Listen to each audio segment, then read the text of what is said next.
오늘 하나님께서 우리에게 주신 디모데후서는 저에게는 특별한 장이다라고 말할 수 있습니다. 제가 논산 훈련소에 훈련을 하고 가는데 연세 많은 저희 아버님 아내에게 편지를 쓰면서 디모데후서 2장 말씀 한 구절을 먼저 썼어요. 4절 말씀인데 이런 말씀입니다.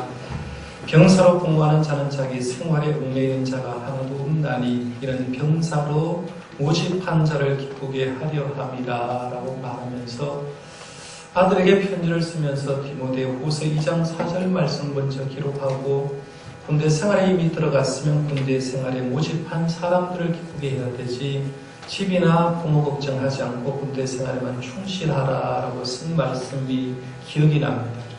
군대 갔다 온 지 30년이 지나도 아직도 그 말씀이 생생하게 기억이 되는데 디모데후서 2장 4절은 그런 의미로서 굉장히 의미 있는 말씀이죠. 또 한 구절은 15절 말씀입니다. 제 목회 철학에 들어있는 구절이 디모데후서 2장 15절 말씀인데 너는 진리의 말씀을 옳게 분별하여 부끄러울 것이 없는 일꾼으로 인정된 자로 자신을 하나님 앞에 드리기를 힘쓰라는 말씀입니다. 2004년도 담임 목사 위임식을 하면서 제가 여러분들에게 온 손님들에게 인사할 때 이 말씀을 가지고 말씀드리면서 세 가지로 인사했습니다. 하나는 진리의 말씀을 옳게 분별하는 목사가 되도록 노력하겠습니다 라고 얘기를 했고, 부끄러울 것이 없는 일꾼이 되도록 노력하겠습니다 라고 얘기했고, 세 번째, 자신을 하나님 앞에 드리기를 힘쓰는 목회자가 되겠습니다 라고 얘기를 했습니다. 저의 목회 철학이 들어있는 말씀이고 지금도 변함없이 디모데후서 2장 15절 말씀을 가지고 제 목회 중심적으로 이렇게 하려고 노력하는데요. 특별히 15절 말씀, 하반절 말씀은 굉장히 귀한 말입니다. 자신을 하나님 앞에 드리기를 힘쓰라라고 얘기를 했습니다. 디모데후서는 주 67년경 사도 바울이 로마 감옥에 갇혀 있을 때 1차 투옥이 아니라 2차 투옥되었을 때 쓴 말씀입니다. 바울이 쓴 편지글을 13권이라고 얘기하고 히브리서 포함하면 14권이라고 얘기하는데 사도 바울이 쓴 말씀 13권 혹은 히브리서 포함해서 14권 가운데 제일 마지막으로 쓴 말씀이 디모데후서의 말씀입니다. 이 말씀을 기록하고 얼마 후에 사도 바울은 우리가 알듯이 모기 위에서 참수형을 당해서 순교를 당하게 됩니다. 바울은 순교를 앞두고 에베소에 목회를 하고 있는 영적인 아들 목사 디모데에게 영적인 아버지로서, 요즘 말로 하면 영적인 멘토로서 멘티가 되는 디모데에게 준 말씀이 디모데후서의 말씀이라고 볼 수 있죠. 그 중에 자신을 하나님 앞에 드리기를 힘쓰라라고 말을 하고 있습니다. 자신을 하나님 앞에 드리라라는 이 말은 쉬운 말은 아닙니다. 만약 제가 존경하는 어떤 목사님이 있는데 저에게 편지를 쓰면서 권 목사, 자신을 하나님 앞에 드리기를 힘쓰라고 얘기를 하려고 하면 그 말을 쓴 목사님도 하나님 앞에 드리는 삶을 살아야 가능한 거지, 자기는 그런 삶을 살지 않으면서 저보고 하나님께 드리는 삶을 살아라고 얘기를 한다고 하면 저는 속으로 목사님부터 그런 삶을 사셔야 될 것 아닙니까? 라고 말하면서 부정적인 생각을 할 때가 많습니다. 사실 목회가 힘들다라고 얘기하는 게 바로 이런 견입니다. 근데 목회가 힘든 게 뭐 새벽기도 하기 때문에 힘들고 교인들이 이런저런 말을 하기 때문에 힘들고 경제적으로 힘들기 때문에 힘든 게 아니라 목회자가 제일 갈등하고 고민하는 문제는 매주일마다 목회자는 하나님의 말씀을 선포하지 않습니까? 저도 매주일마다 설교를 하는데 설교 때마다 주제가 다릅니다. 때로는 가정에 대해서 설교를 하기도 하고 때로는 감사에 대해서 설교를 하기도 하죠. 겸손에 대해서 설교를 하기도 하고 기도에 대해서 설교를 하기도 하고 헌신에 대해서 설교를 하기도 합니다. 전도에 대해서 설교를 하죠. 회개하라고 설교하고 충성에 대해서 설교를 하는데 목회자가 가장 고민이 뭐냐면 매주일마다 그렇게 설교를 하는 거죠. 1년이면 주일 낮 예배만 오는 성도라고 해도 1년이 52주가 있으니까 52번의 설교를 듣는 거죠. 그러면 10년이면 520번의 설교를 듣고 제가 15년 동안 우리 교회에서 사역했다고 하면 주일 낮 예배 오는 사람만 해도 780번의 설교를 들었다는 얘기입니다. 그러면 성도들이 이렇게 생각하는 겁니다. 목사님이 그렇게 설교를 했으면 목사님은 과연 그렇게 삽니까? 라고 묻고 목회자에 대해서 부정적으로 생각하는 순간 굉장히 힘든 거예요. 그러니까 목회자가 힘든 게 설교한 내용대로 목회자가 100% 살지 못하고 그 말씀대로 살아가면서 굉장히 그 간격을 좁히려고 노력하니까 목회가 힘들다라고 얘기를 하는 거죠. 만약 제 삶이 바르지 않으면 성도들은 부정적인 생각을 하면서 비웃어버릴 가능성이 굉장히 많다는 얘기입니다. 그런데 오늘 말씀에 나온 사도 바울은 영적인 아들 디모데에게 당당하게 말합니다. 자신을 하나님 앞에 드리기를 힘써라 라고 얘기를 합니다. 아마 이 말을 들었던 디모데 목사 역시 사도 바울이 자기에게 그렇게 얘기를 했을 때 아무 토도 달지 않고 하나님 앞에 드리기로 힘쓰는 삶을 살려고 다짐했을 겁니다. 그 이유는 사도 바울이 하나님께 드리는 삶을 살았기 때문에 그렇거든요. 지금도 현재 이 말씀을 쓸 때 로마에 투옥되어서 2차로 감옥에 갇혀 있음에도 불구하고 하나님께 드리는 삶을 살았기 때문에 그 삶이 하나님께 드린 삶이 되었기 때문에 그 말은 굉장히 파워가 있는 말씀이 되었다고 볼 수 있습니다. 사도 바울은 제가 설명하지 않아도 여러분 잘 아십니다. 다메섹 도상에서 부활하신 예수를 만난 다음에 예수의 정신으로 산 사람이죠. 예수님의 가르침대로 산 사람이고 예수님께서 맡기신 일 사명을 위해서 산 사람이라고 볼 수 있죠. 그래서 예수님의 정신으로 살았다는 얘기하는데 우리가 보통 기독교 영성할 때 기독교 영성이 뭐냐면 주님이 가진 정신을 가지고 사는 사람, 주님의 정신을 잇는 사람을 영성이 있다라고 얘기하는데 기독교적인 영성이 바로 그렇다는 거죠. 그런데 사도 바울은 그렇게 살았다는 얘기입니다.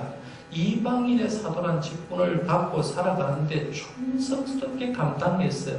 1차, 2차, 3차 전도여행 사도 바울이 쓴 사도행전의 말씀은 사도 바울의 사도행전을 쭉 읽어보면 누가가 쓴 사도행전의 말씀 속에 사도 바울이 얼마나 힘들게 사역했는가를 쉽게 알아볼 수 있습니다. 오직 주님의 복음을 전파하기 위해서 힘든 삶을 살았는데 얼마나 힘든 삶을 살았는가 고린도후서 1장 23절부터 27절에 보면 자기가 힘들게 살았다는 걸 소개를 하는데요. 여러분이 잘 알고 있는 말씀이지만 제가 현대어 성경으로 한번 읽어드릴 테니까요.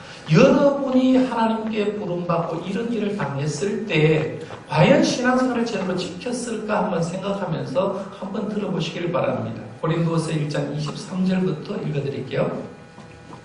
그들이 그리스도를 섬긴다고 말합니까? 나는 그들보다 더 오래 그리스도를 섬겼습니다. 이렇게 자랑하고 있는 내가 정신 나간 사람일까요? 나는 그들보다 더 열심히 일하였습니다. 여러 번 감옥에 갇혔고 수없이 채찍으로 맞았으며 죽음을 눈앞에 둔 적이 한두 번이 아닙니다. 유대인들에게 39번씩 맞는 태형을 5번이나 당하였습니다. 몽둥이로 맞은 것이 3번, 돌로 맞은 것이 1번, 파선을 당한 것이 3번입니다. 그리고 밤낮 하루를 바다 위에서 표류한 일도 1번 있었습니다. 여러 번 길고 어려운 여행을 하면서 강이 분난하고 강도를 만나고 내 동족인 유대인뿐만 아니라 이방인의 박해 등으로 죽음의 고비를 수없이 넘겼습니다. 여러 동네에서 폭도들에게 곤욕을 겪고 광야와 사나운 바다 위에서 겨우 목숨을 건진 일도 있습니다. 거짓 그리스도인들에게 어려움을 당한 일도 있습니다. 피곤에 지치고 고통에 시달려 잠 못 이루는 밤을 수없이 지냈습니다. 추리고 목말랐으며 먹을 것이 없이 지낸 날도 수없이 많았습니다. 몸에 걸칠 옷이 없어서 추위에 떨었던 일도 있습니다. 이런 고통을 당하면서 예수님이 가는 곳에 가는 거죠. 예수님이 살라고 하는 삶을 산 겁니다. 그리고 최후에는 자기의 하나밖에 없는 목숨을 주님을 위해서 순교의 제물로 드린 걸 보게 됩니다. 그러니 사도 바울이 젊은 목사 디모데에게 자신을 하나님 앞에 드리기를 힘쓰라라고 충분히 말할 자격이 있다는 얘기입니다. 그리고 디모데는 영적인 아버지였던 이 사도 바울의 이 말을 듣고 사도 바울이 영적인 아버지가 이런 삶을 살았기 때문에 나도 하나님 앞에 드리기를 힘쓰는 삶을 살아야 됐다 결심하고 그렇게 살아왔다는 얘기입니다. 기독교 역사를 훑어보면 바울처럼 자신을 하나님께 드린 사람들은 굉장히 많습니다. 우리나라에는 여러분이 알듯이 복음이 들어온 게 132년밖에 되지 않았어요. 1884년에 복음이 선교사들이 처음 가져왔는데 1884년 전까지 우리나라는 유교가 정신세계를 장악하고 있었고 불교 문화가 정신세계를 장악하고 있었습니다. 그러니까 이 세상에 살아가는 사람은 유교 문화 속에 불교 문화 속에 살아가는데 그 왕성한 유교와 불교 문화권 속에 살아있던 곳에 132년 전에 선교사가 복음 들고 왔을 때 130년이 지난 지금은 우리 나라가 기독교가 이렇게 왕성한 나라가 된 것은 자신을 하나님 앞에 드리기를 힘쓴 사람들 때문에 그렇습니다. 그럼 서울 구경 가시거든요. 63빌딩만 가지 마시고 서울에는 롯데월드만 가지 마시고요. 서울에서 구경 가시거든 특별히 자녀를 향하여 꼭 가셔야 될 게 어디냐면 양화진에 한번 가보셔야 돼요.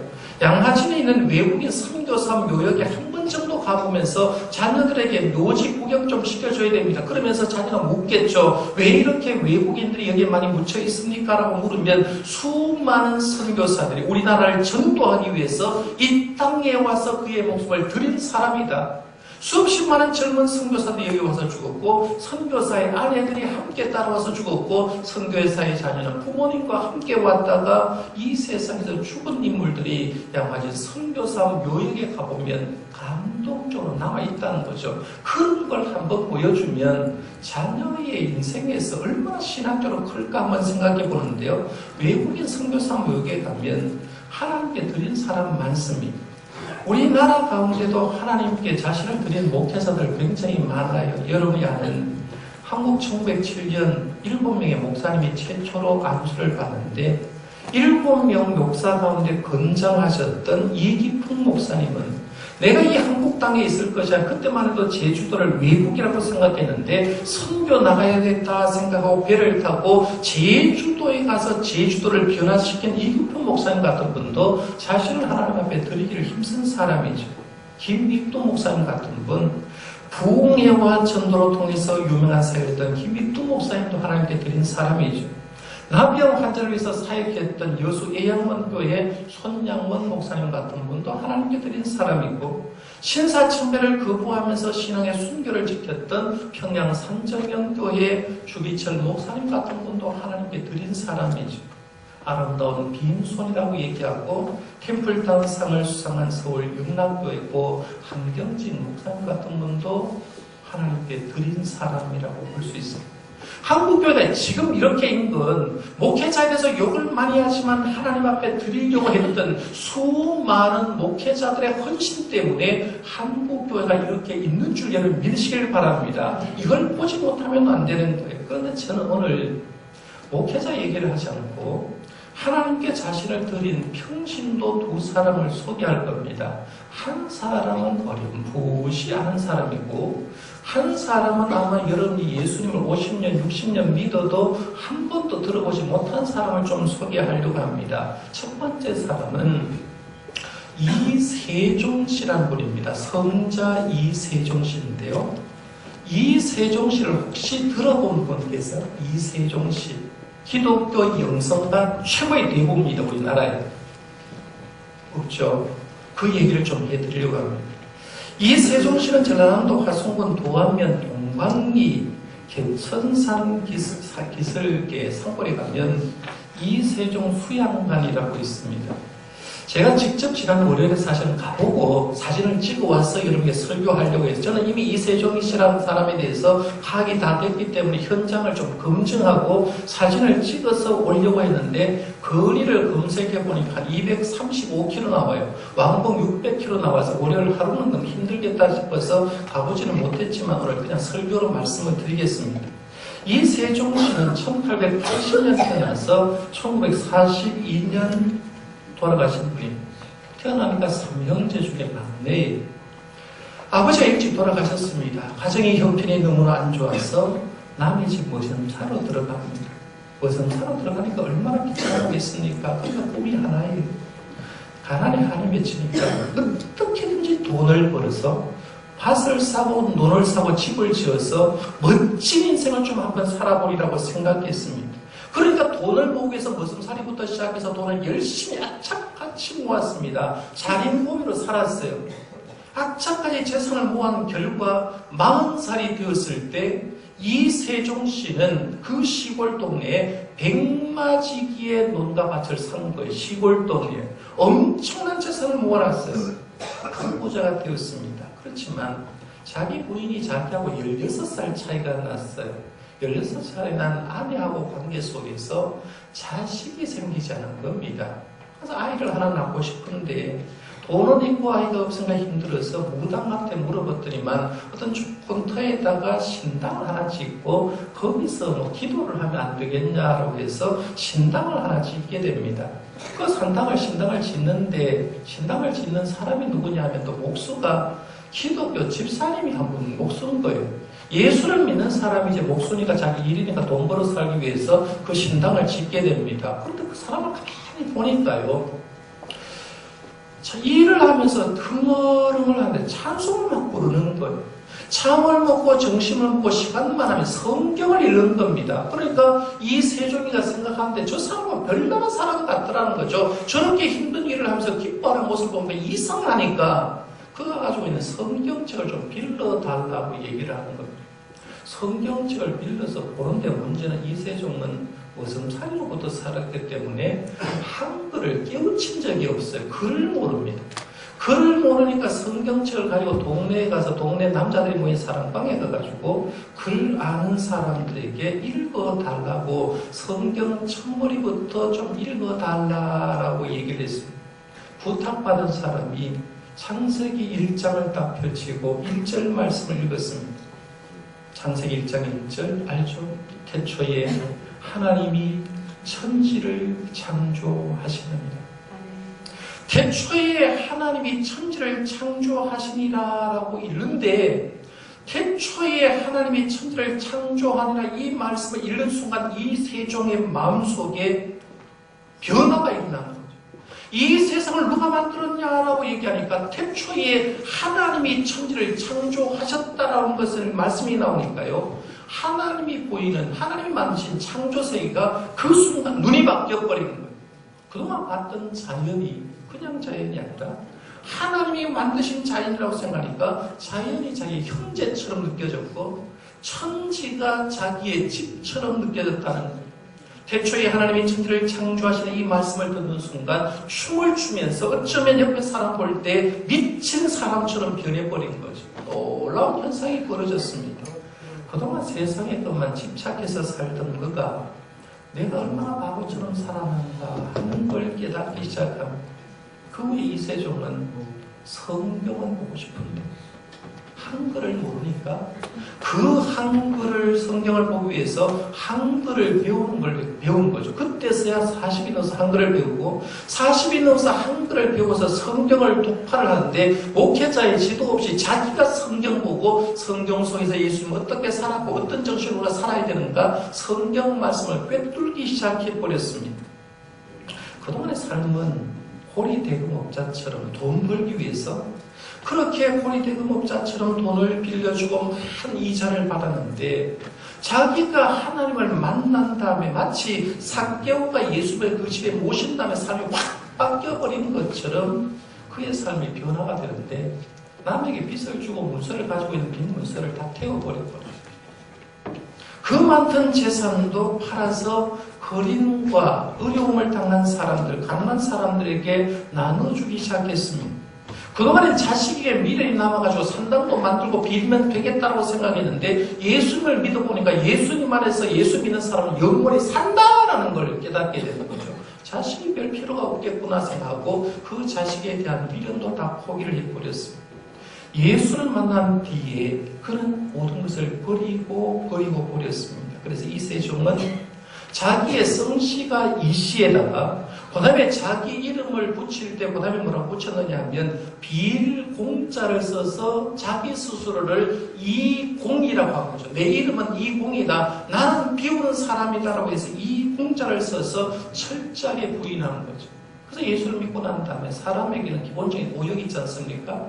사람은 보고 싶은 식욕, 자고 싶은 수면욕, 그리고 남자 여자 관계 속에서 성욕이 있고 재물을 쌓는 재물욕이 있고 그 다음에 재물이 있으면 명예를 갖고 싶은 명예욕이 있거든요. 사람에게 있는 기본적인 식욕, 수면욕, 성욕, 재물욕, 명예욕이 있는데 이것을 다 비워버린 거죠. 이세종씨는 우리가 생각할 때는 홀로 삶을 사는 거예요. 그렇게 세상을 살아다가 마지막 돌아가시 석 달쯤 전에는 복귀를 끊습니다. 의도적으로 하나님 날 부르실 때 되었다고 생각하고 복귀를 끊었어요.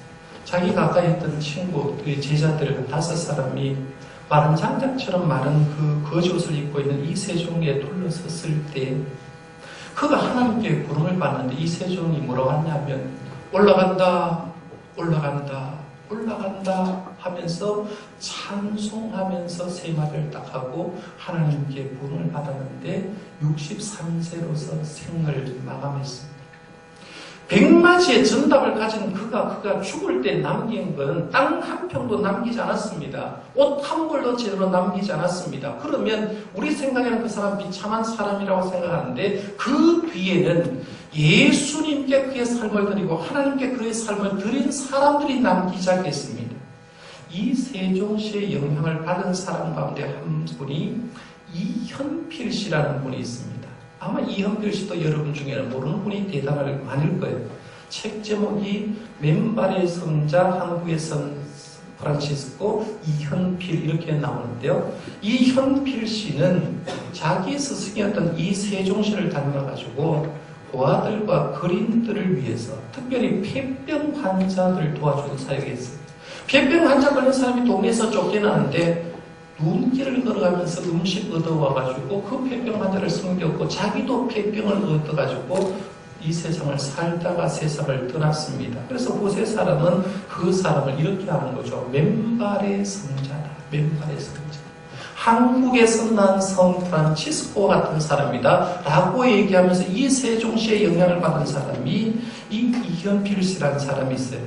그 다음에 소록도라고 하면 다 알죠. 예수 안 믿는 사람도 소록도를 압니다. 근데 소록도를 만든 사람은 누구야 했던 거예요. 소록도를 세운 나환자의 아버지가 최홍종 목사님입니다. 이 최홍종 목사님 지난번에 한번 소개를 제가 해드렸는데 최홍종 목사님이 누구한테 영향을 받느냐 하면 이세종 씨에게 영향을 받고 그런 삶을 산 겁니다. 그림의 아버지라고 얘기하는 강순명 목사님도 그런 삶을 살았고요. 그 다음에 이세종 씨의 제자 가운데 여자분 가운데는 손임순 씨인데 이름보다는 수레기 어머니라고 해서 이 수레기 어머니도 이런 영성의 삶을 살다 하나님께 부른 사람입니다. 이들 모두가 사도 바울처럼 이세종 선생처럼 자신을 하나님께 드린 사람, 우리가 몰랐던 한국 교회 안에 영성가들이 숨어 있는데 특별히 전라도 쪽에 지금 많이 있어요. 전라남도 쪽에 많이 있는데 그들이 한국에 얼마나 영향을 미쳤는가 숨었던 인물들이 지금까지도 명맥을 이어오고 있다는 겁니다. 또 한 사람 자신을 하나님께 드린 사람 두 번째 사람은 이미 제가 여러분에게 소개했어요. 권정생 작가입니다. 집사님입니다. 이렇게 생겼죠. 총각입니다. 그때 돌아가실 때까지 총각으로 사셨어요. 이분을 여러분이 아시는 건 드라마 몽실언니라고 아마 드라마는 아실 거죠. 작품은 아니거든요. 몽실언니를 저작한 작가가 바로 권정생 씨입니다. 이분은 1937년 태어나서 2007년도 돌아갔으니까 돌아가신 지 10년 정도밖에 되지 않는 사람입니다. 일제강점기 37년에 도쿄 빈민가에서 태어납니다. 우리나라가 해방이 되고 나서 이제 한국으로 돌아왔는데 외가가 경북 청송이었습니다. 청송에 돌아왔지만은 자기가 어려운 환경 때문에 학교도 제대로 못 다녔고 폐결핵을 알아서 옛날에 못 살 때니까 폐결핵 환자가 많은 것 같아요. 거리를 떠돌면서 삽니다. 죽음의 목전에 오니까 의지할 건 하나님밖에 없는 줄 알고 하나님께 매달리기 시작했습니다. 그가 산 곳이 어디냐 하면 안동시 일직면이에요. 지금 여기 일직교회 사진을 지금 두 가지를 찍어 놓은 건데요. 저 좌측, 여러분 보시기에 좌측편에 일직교회 본당이 있고, 그 다음에 이제, 이 권정생 작가가 옛날에 썼던, 지금 조금 수리를 했습니다만 그런 방이 있습니다. 남만동 IC에서 딱 내리면 나오는 게 일찍 동네고 여기 한번 가보시면 좋습니다. 이분이 문간방에서 뭘 하느냐 하면 제일 중간에 지금 종이죠. 종. 옛날 시골 마을에 들어가면 다 종이 있지 않습니까? 이분이 하는 건 종직입니다. 뭐 별 배운 것도 없고 가진 것도 없으니까 교회 문간방에 붙어 살면서 먹고 살면서 종치는 거죠. 새벽 종치고 주일 오전에 초종 치고 재종 치고 저녁에 초종 치고 재종 치고 종치는 일을 했습니다. 종치는 일을 하면서 믿음으로 글을 쓰기 시작했습니다. 그의 글이 세상에 발표가 되는데 그의 글을 가만히 보는 사람은 그 글 속에 인간의 사람의 사랑이 있다라는 걸 깨닫고 그래서 감명받은 사람이 늘어나는 거죠. 그가 글을 내면 베스트셀러가 되는 겁니다. 원래 우리 4월 3일에 여기 문화 콘서트로 이철환 작가님, 연탄길의 저자 이철환 작가님이 왔었잖아요. 강의를 하기 전에 식사를 대접하고 그날 대접하면서 이런 말을 하더라고요. 지금 한국에 수많은 작가가 있는데 전업으로, 그러니까 글만 써서 먹고 살만한 사람은 불과 10손가락에 듭니다라고 얘기하더라고요. 나머지는 글을 써도 직업이 있어야 먹고 살만하지 글만 써서 먹고 사는 사람은 10사람밖에 10정도 안 됩니다라는데 그 10명의 사람 중에 들어가는 사람이 누구냐면 권정생 작가도 들어간다는 얘기입니다. 책이 많이 팔렸습니다. 어렵게 살 수 있는 조건이 다 이루어졌는데도 불구하고 그의 생활은 변화되지 않았어요. 교회 종직으로 살다가 동네 청년들이 권정생 작가를 위해서 집을 한 채 지어놓은 것밖에 없어요. 그 집이 현재 이렇게 보이는 집입니다. 흙으로 지었는데요. 여러분들이 지금을 보시면 별장 같다 좋다고 생각하는데 한번 가보시면 얼마나 썰렁하고 얼마나 호술한가를 보게 됩니다. 그냥 자녀들하고 지금 여기 가면 명명록이 다 있는데 한번 가서 사인도 하고 권정생 작가가 어떻게 살았는가를 한번 볼 필요가 있는데요. 이 권정생 작가는 이런 말을 했어요. 하루치 생활비 외에 넘치게 쓰는 것은 모두 부당한 것이고 내 목 이상을 쓰는 것은 벌써 남의 것을 빼앗는 행위다 이렇게 말하면서 내가 하루치 내 목만 써야 되는데 요즘 사람들 보니까 돈을 벌었다고 며칠치의 돈을 쓰는데 그것은 벌써 범죄 행위다라고 얘기를 합니다. 그렇게 글을 쓰고 좋은 일을 하다가 2007년도 하나님께 구원을 받는데 구원 받기 전에 자기가 온 사람에게 이런 얘기를 하는 거죠. 내가 가지고 있는 돈 전액을 옥수수를 사서 북한에 있는 어린이들 못 먹고 사는데 북한에 좀 보내주라 이렇게 얘기를 합니다. 그리고 그 소원이 이루어지죠. 권정생 작가가 쓴 글은 지금도 많이 팔리고 인쇄만 들어온 것도 제가 알기로는 1년에 1억 정도가 들어온다는 거죠. 여러분이 월급을 얼마 받는지 모르지만 이분은 글을 써서 수십 편의 글이 지금도 팔리는데 1년에 1억 정도의 수입이 있는 겁니다. 그런데 그 수입 전액은 지금도 어떻게 쓰느냐 하면 북한에 있는 어린이들 먹어 살리는 일에 지금도 쓰고 있다라는 얘기입니다. 우리나라에 이렇게 예수 믿는 사람 중에 자신을 하나님 앞에 드리는 사람이 있다는 걸 제가 샘플로 그냥 두 사람 소개해 버리는 거죠. 오늘 본문 말씀 한번 돌아보겠습니다.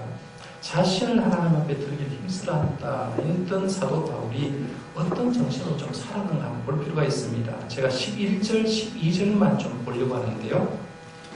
11절부터 13절 말씀까지 보면 시와 찬미의 형태로 이렇게 글을 쓴 부분이 나옵니다. 그 중에 11절 말씀부터 12절 말씀만 좀 생각해 보려고 합니다. 11절에 보면 미쁘다 이 말이여 우리가 주와 함께 죽었으면 또한 함께 살 것이요 라고 했어요. 여기서 미쁘다는 말은 하나님의 말씀이 참 믿을만하다는 뜻이에요. 또 다르게 번역하면 이 말씀은 신실하시도다라는 그런 뜻을 지니고 있습니다. 그리고 이어지는 말씀 주와 함께 죽었으면 또한 함께 살 것이요 라고 했어요.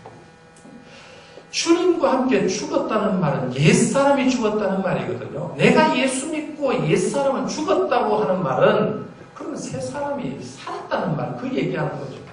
저와 여러분들은 옛사람이 죽고 새사람이 살아있는 줄 믿습니다. 이걸 얘기하는 안 믿습니까 여러분? 옛사람이 살아있습니까? 새사람이 살아있습니까? 이 얘기를 하는 거예요. 미쁘다 이 말이 우리가 주와 함께 죽었으면 또한 함께 살 것이요. 옛사람 죽었으면 새사람이 살 거다라고 얘기하는 거예요. 그 다음에 12절 말씀. 참으면 또한 함께 왕으로 살 것이요 우리가 주를 부인하면 주도 우리를 부인하실 것이라 했는데요. 참으면 또한 함께 왕으로 살 것이요 라고 했는데 하나님 나라에서 받을 상급을 위해서 세상의 모든 일을 참는다라고 했습니다. 여기 믿음 생활 잘하는 영성가들은 어떤 특징을 가지고 있느냐면요. 참는 게 특징이에요. 인내 열매를 맺는다는 거죠. 주님 믿으면서 어떤 고난이 닥쳐도 참는 거예요. 참으면 내가 참는 자에게 결국은 주님은 승리를 주고 승리를 주면 우리가 하나님의 나라의 주역이 된다라고 믿는 게 믿음의 사람이라는 얘기죠. 반대로 인내를 포기한 사람들은 주님께 거부를 당하게 된다. 이게 12절 말씀입니다. 참으면 또한 함께 왕으로 할 것이요 우리가 주를 부인하면 주도 우리를 부인하실 것이다 했습니다. 사도 바울의 삶은 바로 이런 삶이었습니다. 박해를 받아가면서 전도자로서 온 세상을 도다니면서 살아가는 삶이 바로 그랬습니다. 우리나라 믿음의 선배들도 다 이런 삶을 살았고요. 지금도 여러분이 영성의 눈을 뜨고 보면 영성가들이 숨어 있어요. 여러분들이 예수를 50년, 60년 믿어도 이세종 씨 못 들어봤을 겁니다. 이현필 씨 못 들어봤을 거예요. 왜? 그 얘기를 하기는 목회자가 너무 부담스러우니까 그런 거죠. 그 얘기를 못하는 겁니다. 당신은 그런 삶을 살아봤냐고 얘기하면 저는 할 말이 없어요. 그러나 알고는 알아야 될 필요가 있다. 그래서 제가 지금 소개를 하는 겁니다. 이런 영성가 있으니까 한국교회가 지탱하고 있는 거예요. 지금요. 그 얘기를 하는 거죠. 이제 우리의 시선을 사도 바울에서 선교사에게서 그리고 수많은 목회자에게서 믿음의 영성으로 사는 사람들에게서 여러분 자신에게 한번 돌려보시기를 바랍니다. 물어보시고 나는 하나님 앞에 드리기를 힘쓰는 사람인가? 나는 하나님 앞에 드리기를 힘쓰는 사람인가? 나는 하나님 앞에 드리기를 힘쓰는 사람인가? 물어볼 필요가 있지. 뭘 드리고 있는지, 어떻게 드리고 있는지, 어떤 삶을 살고 있는지 묻고 답할 필요가 있다는 얘기죠. 보통 사람들은 그냥 편안하게 인생 살아가려고 하죠. 오용만족하면서 그냥 배부르면 자고 자면 성적인 거 행복하냐, 재물이 있으면 명예 누리고 오욕에 행복하면 행복하다라고 얘기를 합니다. 하지만 예수 믿는 사람은 그 단계를 뛰어넘는 사람 아닙니까? 예수님의 정신을 가진, 영성을 가진 그리스도인이라고 하면 그 자신을 뛰어넘는 거죠. 그리고 자신을 하나님 앞에 드리려고 부단히 노력하는 사람이라는 거죠. 그렇다고 해서 우리가 이 세종 선생처럼 재산 다 버리고 산으로 가라는 말은 아닙니다. 이 세종 선생처럼 말씀을 분별하고 영적으로 깨어있을 수는 있다는 얘기죠. 그 얘기를 하는 권정생 작가처럼 우리가 교회가 다 종직이는 될 수는 없지만 종직이의 심정으로 새벽을 깨울 수는 있죠. 종직이의 심정으로 지역을 깨울 수는 있다는 얘기죠. 그러면 우리는 된 거죠. 오늘 제가 제 목회처라고 삼고 있는 15절 말씀 가운데 마지막 부분 하나님 앞에 드릴 힘쓰라는 부분에 집중해서 한번 말씀을 드려봤는데요. 우리가 신앙생활 하면서 과연 이 말씀이 목회자만 가지고 있어야 될 말씀인가 아니면 우리 성도가 가지고 있는 말씀인가 한번 생각해보고 여러분 자신을 하나님 앞에 드리러 힘쓸 수 있는 저와 여러분들 되시기를 바랍니다. 기도하겠습니다.